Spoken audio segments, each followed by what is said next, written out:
presented by Unique Films। चलिए हम singer Prakash Raj अभी कुछ दिन पहले अररिया जिला के घटना छोटू आरती के हत्या कर दिया गई। आज फिर वो घटना वही से रिलेटेड आइल बा पंकज के। अरे भैया आखिर प्यार के दुश्मन ही लोग काहे भइल बा भैया। ही लगातार केहू के फांसी पे केहू के मर्डर कर दिया जाता। ही ना हो के विषय रोआ से विनती बा ये सब रोक लगाए चाहिए। प्यार पहोता चार लगातार हो सही तो छोटू के जान दिहले मार हो। छोटू के जान दिहले प्यार पहोता चार लगातार हो सही तो छोटू के जान दिहले मार हो। घरावा बोलाए लोगवा झूठा देख झांसी। घरावा बोलावे लोगवा झूठा देख झांसी। लटकाई दिहले देके पंकज के फांसी। लटकाई दिहले देके पंकज के फांसी।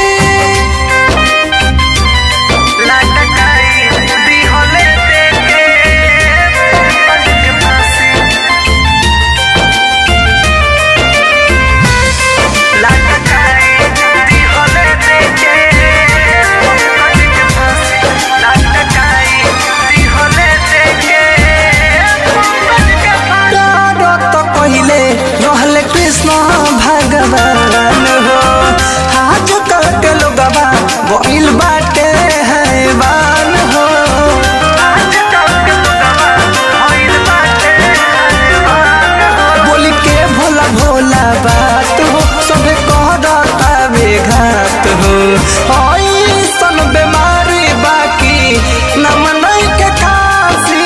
ऐसन बीमारी बाकी न मनई के खांसी।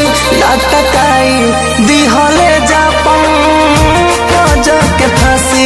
लटकाई दिहले देके पंकज के फांसी।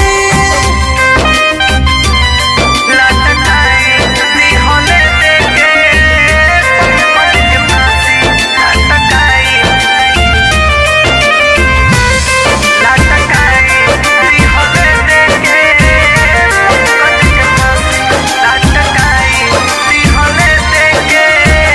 पंकज के फांसी। दुनिया के ऐसन बावेरी तेरी बाज हो जहाँ न बैल गोलू याद पड़ा कसराज हो।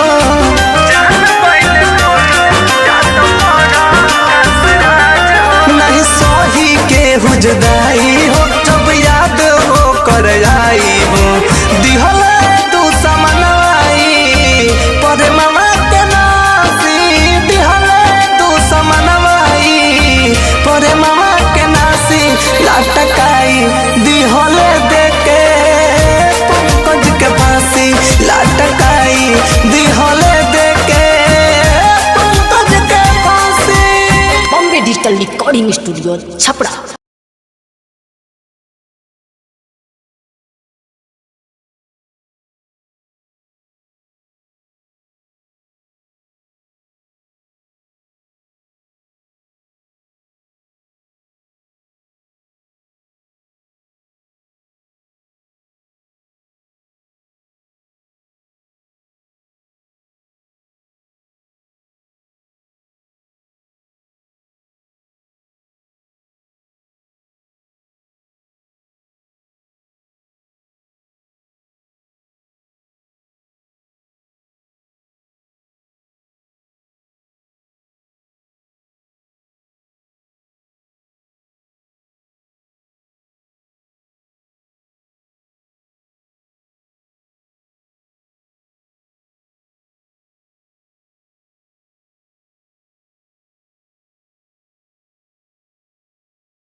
Presented by Unique Films. चलिए आए हम सिंगर प्रकाश राज। अभी कुछ दिन पहले अररिया जिला के घटना छोटू आरती के हत्या कर दिया गई। आज फिर वो घटना वही से रिलेटेड आइल बा पंकज के। अरे भैया आखिर प्यार के दुश्मन ही लोग काहे भइल बा भैया। ही लगातार केहू के फांसी पे केहू के मर्डर कर दिया जाता। ही ना हो के विषय रोज से बिनती बा ये सब रोक लगाए चाहिए। प्यार पहोता चार लगातार हो सही तो छोटू के जान दिहले मार हो।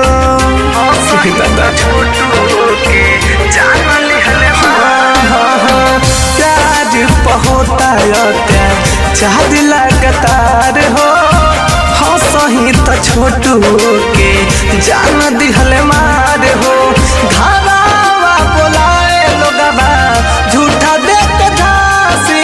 घरावा बोलावे लोगवा झूठा देख झांसी। लटकाई दिहले देके पंकज के फांसी। लटकाई दिहले देके पंकज के फांसी।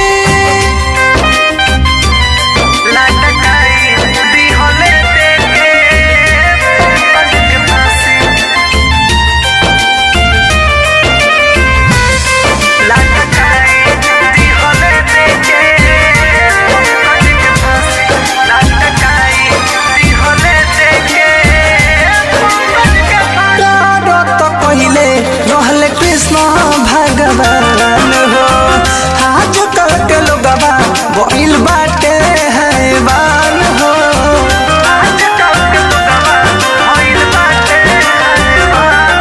बोली के भोला भोला बात हो सबे कहता बेघात हो। सन बीमारी बाकी नम नहीं के खांसी। सन बीमारी बाकी नम नहीं के खांसी। लटकाई दिहले जा पंकज के फांसी।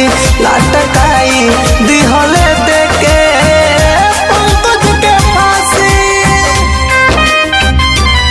लटकाई दिहले देके पंकज के फांसी। लटकाई दिहले देके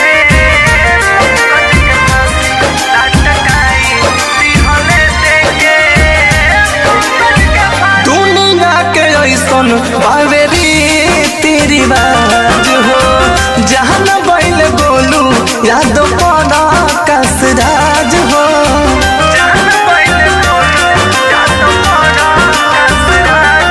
नहीं सही के जुदाई हो जब याद हो कर आई हो। दिहले तू समनवाई पर मामा के नासी। दिहले तू समनवाई पर मामा के नासी। लटकाई दिहले देके पंकज के फांसी। लटकाई दिहले देके पंकज के फांसी। Bombay digital recording studio Chhapra.